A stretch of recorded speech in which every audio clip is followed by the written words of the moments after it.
akan membahas koefisien perpindahan panas keseluruhan pada alat penukar kalor. Nanti kita akan bahas peranan dari U ini ya.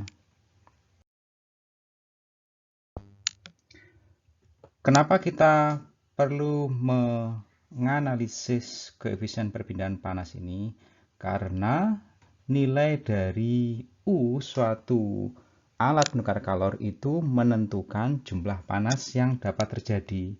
Jadi kalau di bab 3 kan kita telah membahas bahwa laju perpindahan panas itu sama dengan luas dari perpindahan panas itu kalikan dengan koefisien perpindahan panas keseluruhan dikalikan delta T. Begitu juga di suatu alat penukar kalor, nanti U ini itu juga menentukan besaran dari laju perpindahan panas ini. Hanya nanti delta T-nya kita pakai persamaan yang disebut dengan LMTD. Nanti juga akan kita bahas di topik berikutnya. Oke, misalnya kita mempunyai alat penukar kalor itu punya dua fluida ya, ada fluida sisi panas dan fluida sisi dingin, terus dipisahkan oleh suatu dinding ya, maka kita mempunyai rumusan koefisien perpindahan panas keseluruhannya mengikuti persamaan 11.1A ini. Ya, jadi ini 1 per U kali A itu sama dengan 1 per U kali A di sisi dingin, C itu cold ya, sama juga dengan 1 dibagi U kali A di sisi fluida panasnya. Sama dengan ini. Yang pertama ini adalah kontribusi dari fluida bagian dingin. Terus ini tahanan termal konduksi di dalam dinding yang memisahkan dua fluida tersebut. Terus ini adalah tahanan termal di sisi fluida panasnya. Nah, sekali lagi kalau Anda perhatikan ini, saat menghitung U kali A ini tidak masalah apakah berbasis pada sisi dingin atau sisi panas ya, asal U sama A-nya itu bersatu ya. Kalau misalnya pakai sisi dingin ya berarti UC kali AC ya. Karena apa? Yang sama itu perkaliannya ya, U kali A itu sama dengan U kali A di sisi dingin sama juga dengan U kali A di sisi panas ya. Sementara kalau individu misalnya U bagian dingin itu belum tentu sama dengan U di bagian panasnya. Tapi kalau perkalian keduanya itu sama ya. Kemudian kalau ada kerak atau fouling ya, setelah alat penukar kalor itu dipakai dalam jangka tertentu, terus kemudian fluidanya mungkin tidak bersih, bisa timbul kerak di dindingnya. Nah, karena ada kerak, maka akan menambah tahanan termal. Itu telah kita bahas di bab 3 ya. Sehingga di sini kalau Anda perhatikan, akan ada tambahan tahanan termal dari lapisan kerak di bagian dingin, juga lapisan kerak di bagian panasnya. RF terus double dot itu koefisien kerak. Parameter eta 0 ya, atau ini itu disebut sebagai efisiensi permukaan keseluruhan. Jadi di bagian suku tambahan karena kerak tadi itu ada eta 0, itu merupakan efisiensi permukaan keseluruhan. Itu definisikan mengikuti persamaan 11.2 ya, 11.2. Jadi dia melambangkan seberapa efisien laju perpindahan panas relatif terhadap temperatur permukaan yang bersih ya. Juga karena perbedaannya ini dikurangi dengan temperatur dari fluidanya. Nah, saya kira ini kita bahas juga di bab 3 ya, silahkan direview lagi ketika kita membahas tentang sirip atau fin ya. Kemudian di tabel di bawah ini itu menunjukkan nilai-nilai dari faktor kerak ya, fouling factors untuk berbagai jenis fluida. Misalnya kalau fluidanya itu air laut, terus juga ini feed water kalau untuk di bagian boiler yang telah ditreatment itu faktor keraknya 0,0001 ya. Anda bisa lihat juga untuk fluida yang lainnya ini, ada juga air dari sungai itu mempunyai faktor kerak 0,0002 sampai 0,001. Terus ini ada juga steam ya.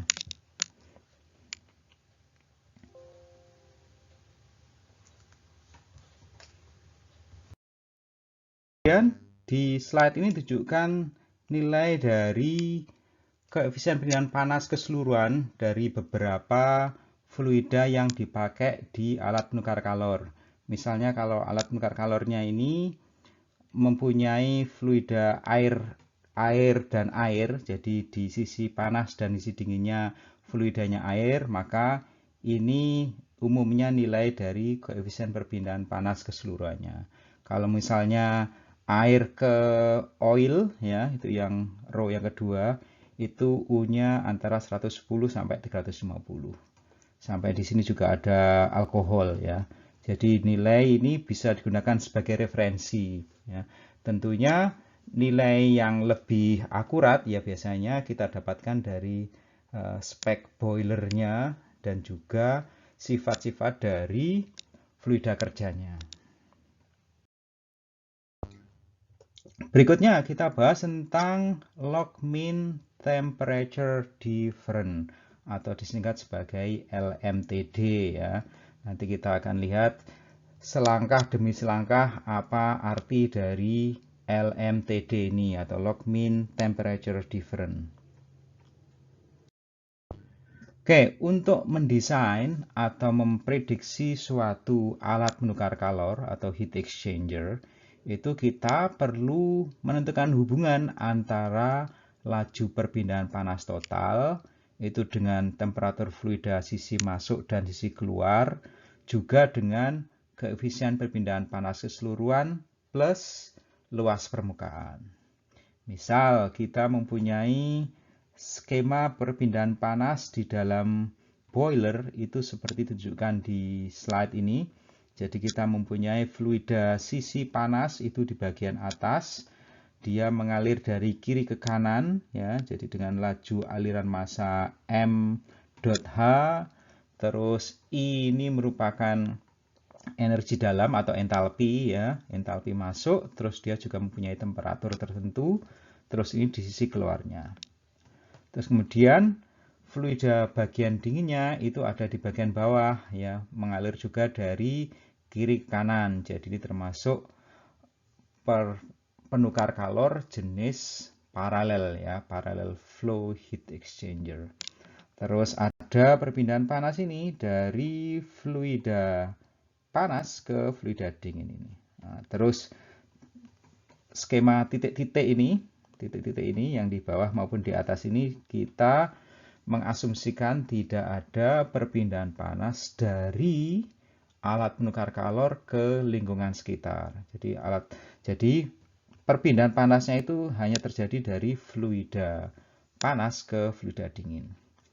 Dari kesetimbangan energi itu kita bahas di bab 1, maka laju perpindahan panas dari fluida sisi panas ke fluida sisi dingin itu mengikuti persamaan ini 11.6a.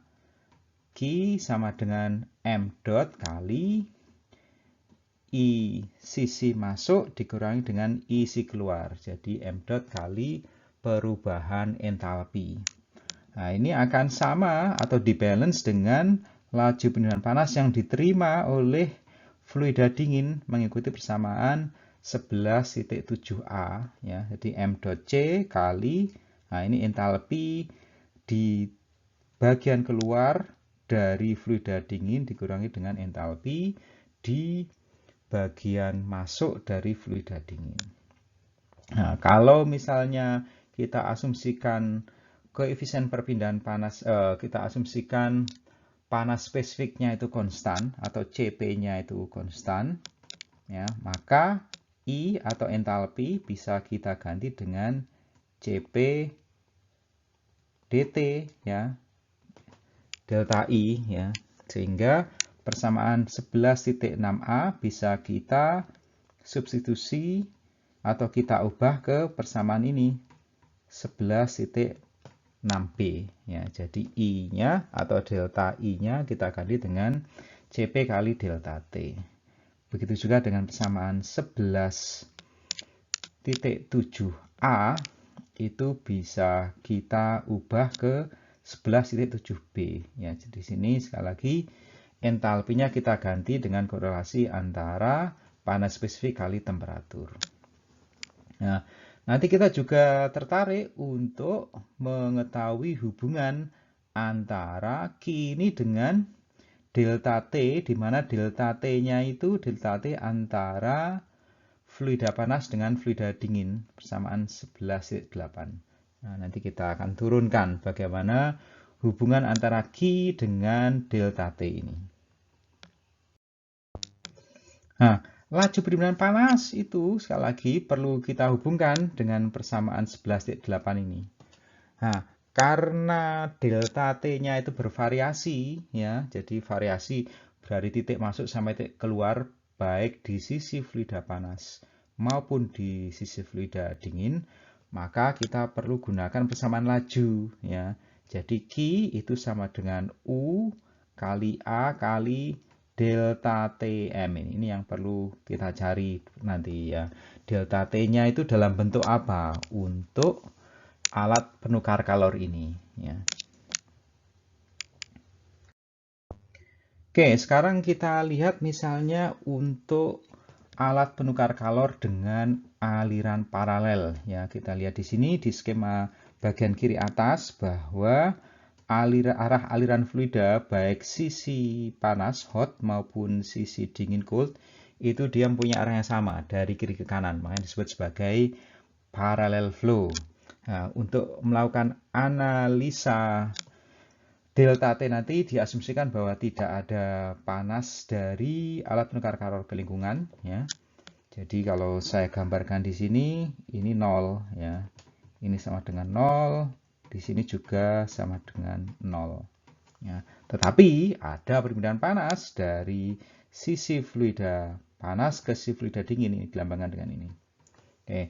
Terus tidak ada perpindahan panas arah aksial. Ya. Arah aksial itu searah dengan aliran fluida itu. Kemudian kita juga asumsikan bahwa perubahan energi kinetik dan potensial itu diabaikan. Jadi kita misalnya bisa asumsikan bahwa posisi dari alat penukar kalor ini horizontal sehingga tidak ada perubahan energi potensial. Juga kecepatannya sama sehingga tidak ada perubahan energi kinetik. Nah, untuk jenis aliran paralel maka nanti kita akan mendapatkan skema perubahan temperatur dari fluida panas pun juga fluida sisi dingin itu seperti ditunjukkan di gambar di bagian bawah ini ya. Jadi ini adalah temperatur di bagian sisi panas saat masuk, terus saat keluar akan pada di sini. Saya pakai yang biru ya, pada di sini. Nah, kemudian fluida dinginnya itu akan mulai dari titik sini, titik 1 ini. Terus kemudian saat keluar alat penukar kalor dia akan berada di titik ini.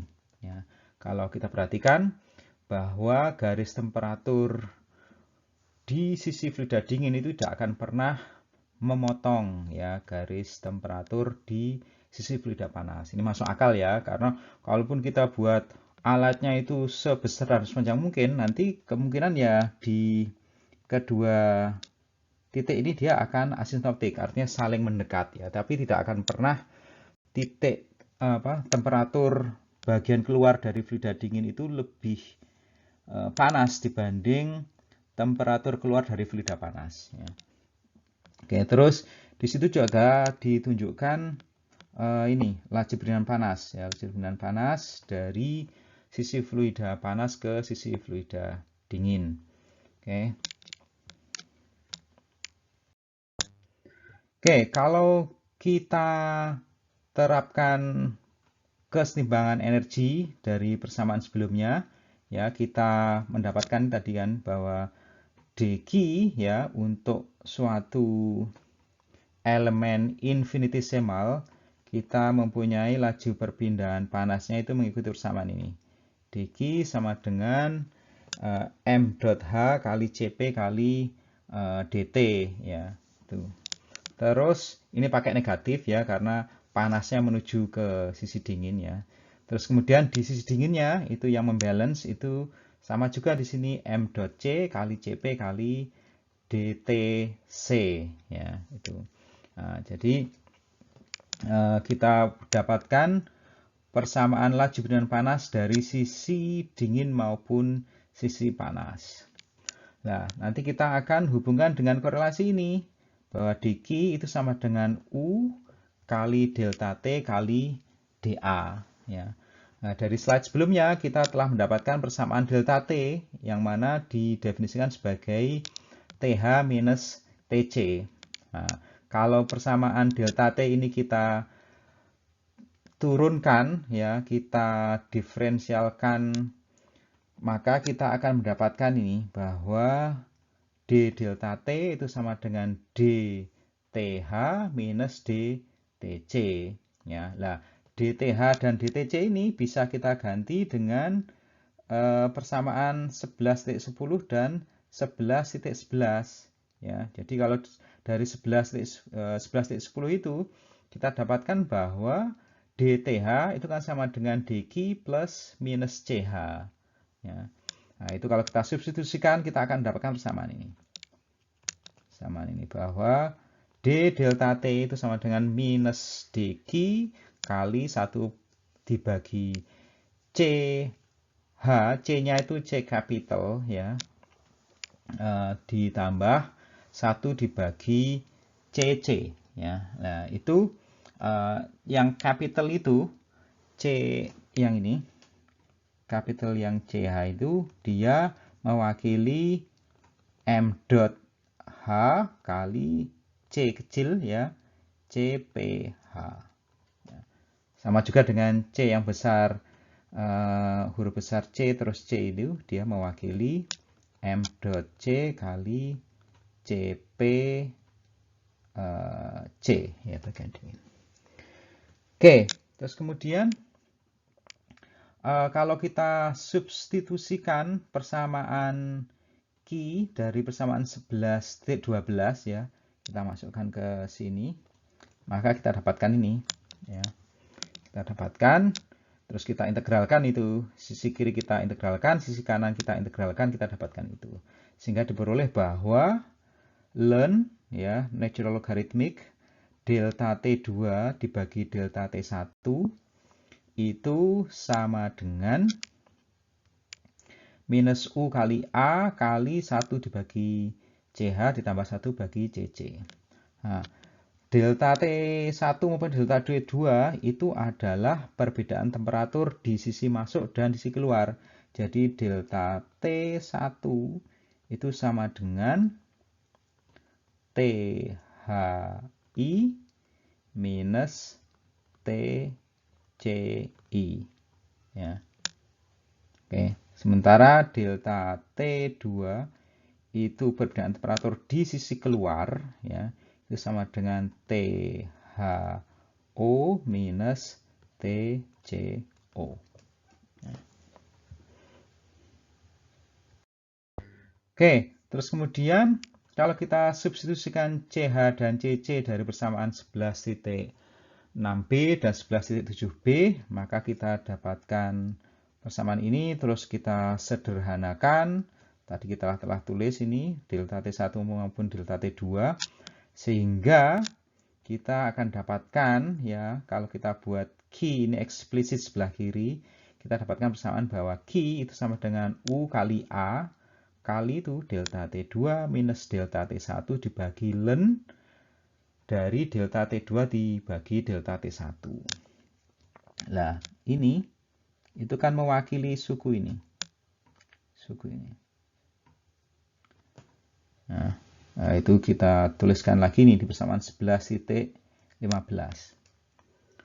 Nah, suku inilah yang disebut sebagai log mean temperature difference.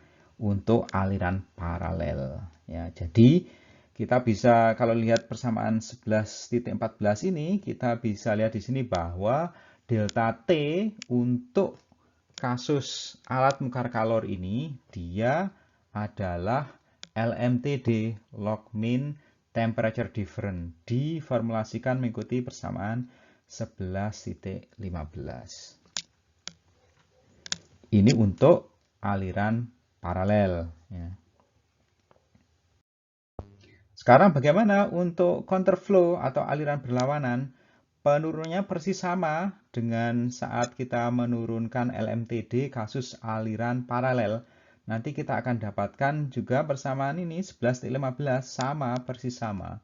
Ya, bentuk LMTD untuk aliran berlawanan ini sama dengan LMTD untuk aliran paralel. Hanya yang perlu diperhatikan bahwa untuk aliran berlawanan delta T1-nya kalau Anda lihat di gambarnya ini ya, itu dia THI minus TCO ya untuk delta T1 ini ya.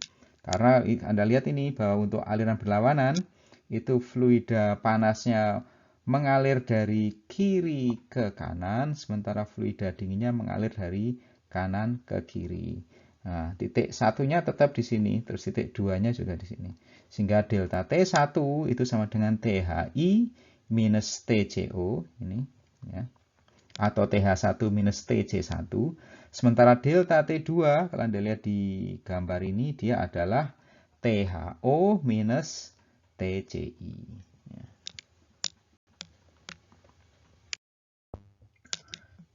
Kemudian ada kasus khusus di mana nilai C dari salah satu fluida itu jauh lebih tinggi dibanding C dari fluida satunya. Nah, bisa jadi misalnya CH-nya jadi M dot H kali CPH-nya itu jauh lebih besar dibanding dengan CC. Ya, ini di sisi dingin. Nah, ini misalnya seperti kasus kondensasi. Ya, kondensasi itu kan terjadi pada temperatur yang hampir konstan ya, sehingga CH-nya besar sekali. Nah, temperaturnya tetap ya. Sebaliknya, bisa juga CC-nya yang jauh lebih besar dibanding dengan CH-nya. Kasusnya apa? Evaporasi. Jadi, salah satu fluidanya, di sini fluida sisi dinginnya, dia mengalami evaporasi. Temperaturnya konstan. Nah, kalau digambarkan, nanti temperaturnya, ya A ini untuk kasus misalnya CH-nya jauh lebih besar dibanding CC, sehingga kalian perhatikan di sini bahwa temperatur dari fluida sisi panasnya itu relatif konstan, terus kemudian temperatur dari fluida sisi dinginnya dia akan naik ya. Anda perhatikan ini di sini. Ini untuk yang tengah ini adalah untuk kasus di mana CC-nya jauh lebih besar dibanding CH. Kasus yang paling kanan itu kalau CC-nya sama dengan CH, Anda perhatikan ini akan mempunyai delta T yang sama antara titik 1 dan titik 2. Oke, sekarang kita lihat contoh berikut ini. Ada suatu alat penukar kalor, dia mempunyai aliran berlawanan, counterflow, terus konsentrik, ya konsentrik itu artinya satu jenis pipa, terus ada dua aliran ya, ada satu di bagian dalam, satu di bagian luaran. Itu digunakan untuk mendinginkan oli ya, untuk industri, untuk engine turbin ya, untuk engine turbin yang dipakai dalam suatu industri. Terus laju aliran dari air pendinginnya itu yang melewati bagian dalam ya. Bagian dalam yang punya diameter 25 mm itu laju aliran masanya 0,2 kg per detik. Sementara laju aliran olinya yang melewati di sisi luar di anulusnya itu mempunyai diameter 45, itu laju alirannya 0,1 kg per detik. Kemudian temperatur dari air dan oli ketika memasuki alat penukar kalor itu 100 dan 30 ya, temperatur oli masuk 100, temperatur air masuk 30 derajat Celcius. Pertanyaannya adalah berapa panjang dari cup yang diperlukan, jadi panjang dari cup di alat menukar kalor diperlukan jika diinginkan bahwa temperatur dari oli saat keluar alat menukar kalor ini adalah 60 derajat Celcius. Kita lihat solusinya. Jadi diketahui laju laran masanya, terus temperatur masuknya juga diketahui, ya. Terus jenis alat menukar kalornya juga tadi diketahui, alirannya berlawanan, jenisnya konsentrik, ya. Jadi skemanya tunjukkan ini sebelah kiri nih. Di bagian dalam itu adalah airnya, ini airnya melewati di sini. Ini airnya lewati ini. Terus di bagian luarnya yang anulusnya itu adalah oli. Nah, karena jenisnya berlawanan, skema dari alirannya tunjukkan seperti yang di sebelah kanan ini. Ya, jadi olinya masuk dari sisi kiri ke kanan, temperaturnya menurun ya. Terus kemudian airnya masuk dari sisi kanan ke kiri, ya, temperaturnya naik. Ya.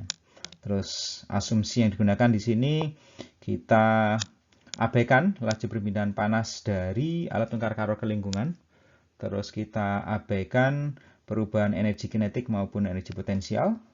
Terus sifatnya kita asumsikan konstan. Terus kemudian kita juga bisa asumsikan tidak ada fouling. Terus tahanan termal di dalam dinding pipa yang memisahkan oli dan air ini bisa kita abaikan juga, kecil ya. Kenapa? Kalau misalnya dindingnya itu dari bahan konduktor, nanti tahanannya itu jauh lebih kecil dibanding tahanan karena konveksi di sisi oli maupun sisi air. Ya.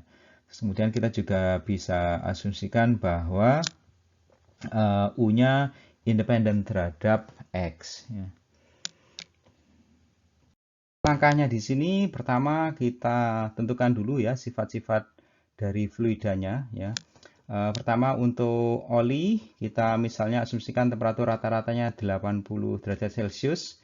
Oli itu dari tabel A5 di buku referensi. Kita bisa dapatkan nilai Cp, kemudian nilai dari mu, nilai dari K, ya, konduktivitas termal. Kemudian air itu bisa kita asumsikan temperaturnya misalnya 35 derajat Celcius ya. Oke, terus ini asumsi ya karena kan masuknya air kan 30. Misalnya temperatur keluarnya mungkin sekitar 40 ya kita asumsikan 35. Kalau pengen nanti hasilnya akurat setelah kita dapatkan temperatur masing-masing kita harus update ini ya. Tetapi untuk contoh soal ini atau di ujian biasanya dengan menebak temperatur rata-rata ini sudah cukup ya. Oke, terus dari tabel A6 kita bisa dapatkan sifat-sifat dari air, Cp-nya, mu, terus K, berikut juga dengan bilangan Prandtl-nya. Oke, langkah berikutnya yang ditanyakan itu kan berapa panjang dari alat menukar kalor yang diperlukan. Nanti stepnya adalah pertama kita hitung dulu temperatur keluar dari airnya ya. Tadi yang diketahui kan temperatur masuk masing-masing fluida, terus target temperatur keluar dari oli. Ya, yang missing yang belum kita dapatkan ada temperatur keluar dari air ya. Setelah keempat temperaturnya diketahui, kita hitung LMTD-nya. Terus berikutnya kita hitung U-nya. Nah, nanti yang tertinggal itu A. Nah, A di situ, di dalam A itu ada komponen panjang ya gitu ya. Oke, dari balance energy kita dapatkan bahwa Q-nya kita hitung dulu, itu Q-nya itu yang terjadi adalah 8.524 watt ya. Dari panas yang dikirim dari oli ini akan diterima oleh air ya, diterima oleh air sehingga bisa kita gunakan untuk menentukan temperatur keluar dari air ya. Temperatur dari keluar dari air ketemulah ini 40,2 derajat Celcius. Nah, ini enggak terlalu jauh ini dengan tebakan kita bahwa temperatur dari rata-rata dari air 35 derajat Celcius ya. Itu kan rata-rata dari 30 plus 40,2 ya, itu yang diperlukan untuk menentukan sifat-sifat dari air. Oke, kemudian kita tahu bahwa ini rumusan perpindahan panas yang menggunakan delta TLM atau LMTD ya. Nah, delta TLM atau LMTD-nya kita bisa gunakan persamaan sebelumnya, persamaan 11-15 dan persamaan 11-17. Ya, ini adalah LMTD dengan memasukkan nilai dari temperaturnya. Ketemulah ini LMTD-nya, 43,2 derajat Celcius. Oke, berikutnya kita tentukan U-nya. Nah, U di sini tadi dari asumsi kita bisa mengabaikan tahanan termal konduksi di dalam dinding yang memisahkan oli dan air, sehingga yang tersisa itu hanya tahanan termal karena konveksi di sisi panas dan ini di sisi dingin. Ya. Kita hitung HI dan HO-nya ini.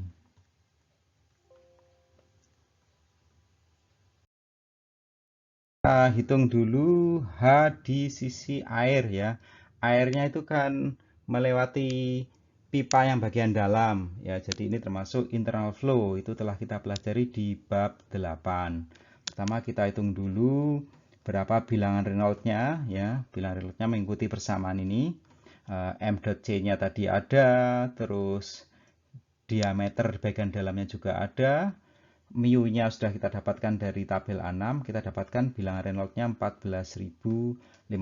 Berarti dia termasuk aliran turbulen. Nah, kalau teman-teman lihat lagi di bahasan bab 8, itu ada satu rumusan, itu rumus 8.60, itu rumus bilangan Nusselt untuk aliran internal. Ya, itu fungsi dari bilangan Reynolds dan bilangan Prandtl. Ya. Bilangan Reynolds-nya udah kita dapatkan ini, bilangan Prandtl-nya dari tabel kita masukkan ya. Ini bilangan Prandtl-nya, kita ketemu NU-nya itu 90. Nah, sehingga dari K dan diameter si dalam kita dapatkan bahwa koefisien konveksi dari sisi air itu 2250 watt per meter persegi Kelvin.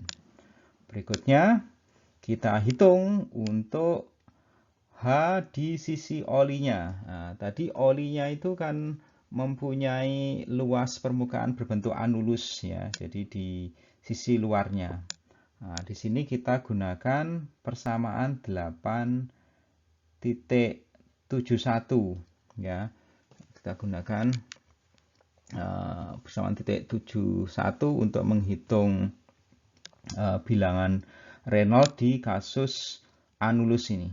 Ya, jadi ini rumusannya, tinggal masukkan ya, rho-nya tadi ada, terus DO dan DI-nya itu diameter di sisi luar dan diameter sisi dalam untuk DI.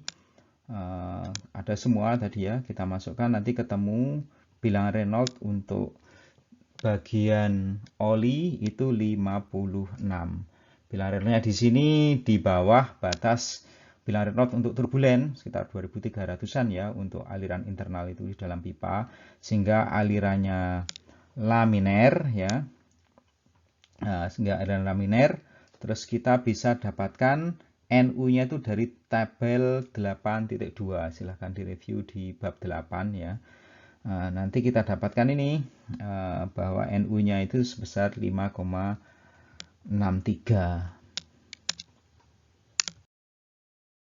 Kemudian setelah ketemu NU, kita bisa hitung koefisien konveksinya ya. Itu kita dapatkan 38,8. Setelah ketemu HI dan HO, kita bisa hitung U-nya ya. Dari rumusan di slide sebelumnya, nanti ketemu U-nya itu 38,1 watt per meter persegi Kelvin. Nah, A-nya itu kan A luas permukaan di mana perpindahan panas itu terjadi. Jadi, luas dari A-nya itu ya, saya gambarkan lagi di sini ya. Jadi, luas A-nya itu seperti ini. Jadi, ini pipanya. Jadi, luas selubungnya itu. Luas selubungnya itu kan berarti diameter dari lingkaran Pi kali D kali L ya. L-nya ini panjangnya ini. Ini L. Nah, D-nya DI ya. Nah, ini L. Sehingga Q itu kan sama dengan U kali A kali delta TLM. Delta TLM-nya tadi sudah dihitung, U-nya sudah dihitung, Q-nya sudah dihitung, sehingga kita dapatkan A, di mana A-nya itu adalah Pi kali D kali L, sehingga kita bisa hitung ini menggunakan rumusan ini. Ketemulah L-nya itu yang diperlukan adalah 65,9 meter.